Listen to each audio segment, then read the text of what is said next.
కార్తీక దామోదర మాసం ఎందుకు కృష్ణుడికి ఇష్టమైనదో తెలుసా?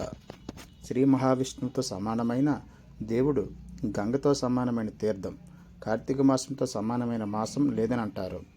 కార్తీక మాసాన్ని దామోదర మాసం అని కూడా అంటారు. శ్రీకృష్ణుడికి ఇష్టమైన మాసం.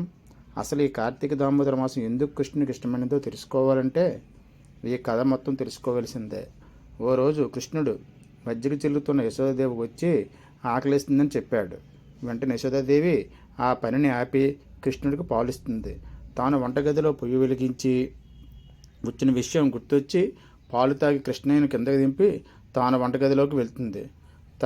తనను పాలు తాగనీయకుండా తన పని చూసుకోవడానికి వెళ్ళిన యశోద పైన కృష్ణుడు కోపగించుకొని అక్కడ ఉన్న వెన్నకుండను పగలగొట్టి ఒక రోలు మీద కూర్చొని తినసాగాడు. బయటకు వచ్చిన యశోదాదేవి తన బిడ్డ కనిపించకపోతే వెడక కృష్ణుడు రోడ్డు మీద కూర్చొని వెన్న తింటూ కనిపించాడు. అప్పుడు యశోదాదేవి కృష్ణుడిని మందలిస్తూ ఒక కర్ర తీసుకొని తన వెంట పరిగెత్తుతూ కృష్ణుడిని పట్టుకొని అక్కడ ఉన్న రోలును కృష్ణుడి పొట్టకు ఒక తాడుతో కట్టసాగింది. ఎంత ప్రయత్నించో కూడా తాడు కృష్ణుడి వదనకు తక్కువైంది.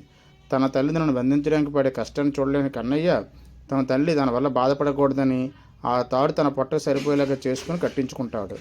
ఇలా తన తల్లిపైన ఉన్న ప్రేమతో కృష్ణుడు ఆ దామము అంటే తాడు దాంతో ఉదరంకి కట్టించుకున్నాడు. కాబట్టి మాసానికి కార్తీక దామోదర మాసం పేరు వచ్చింది. అలా ఆ తల్లి కట్టిన రోలుతో కృష్ణుడు ఆడుకుంటుండగా ఉద్యానవనంలో ఉన్న 2 చెట్ల మధ్యలో ఈ రోలు ఇరుక్కుపోయింది. ఆ రోలును కృష్ణుడు బలవంతంగా లాగడంతో ఆ 2 చెట్లు వేలుతో సహా పెకిలించుకుని పడిపోయి ఆ చెట్లకి శాప విముక్తి పొందుతాయి. ఇంతకు శాప విమోచన కలిగిన వారు ఎవరంటే కుబేరుని కుమారులు నల కుబేర మనభద్రులు.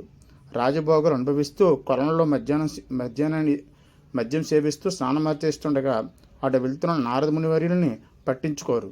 కోపం వచ్చిన మునివర్యులు మధ్య చెట్లు కమ్మన శాపానికి గురైనట్లు నల కుబేరు మనభద్రులు చెప్తారు. అయితే క్షమాభిక్ష కోరడంతో కృష్ణుడు మీకు శాప విముక్తి చెప్తానని చెప్పినట్లు వివరిస్తాడు.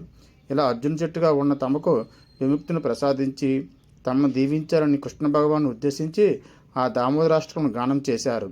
ఈ కార్తీక దామోదర మాసమున ప్రతి సంవత్సరం దేశంలో ఉన్న అన్ని ఇస్కాన్ మందిరాల్లో జరుపుతారు. ఈ దామోదర కార్తీక మాసంలో శ్రీ తులసీదాత్రి సహతి దామోదర వ్రతం, శ్రీ రాధా దామోదర వ్రతం చేస్తారు. అలాగే ఈ దామోదర మాసం లేదా కార్తీకంలో ఎవరైతే ప్రతిరోజు నేతితో కేశవనాలయం దీపం వెలిగిస్తారో వారికి సంతానం, ఆయుర్దాయం, అష్టైశ్వర్యాలు చేకూరుతాయని స్కంద పురాణం చెప్తుంది. సర్వం శ్రీకృష్ణ అర్పణమస్తు. లోకా సమస్త సుఖినో భవంతు. రేపటి తరానికి బతుకు భద్రతలతో పాటు భారతీయ జాతీయ కూడా నేర్పించండి.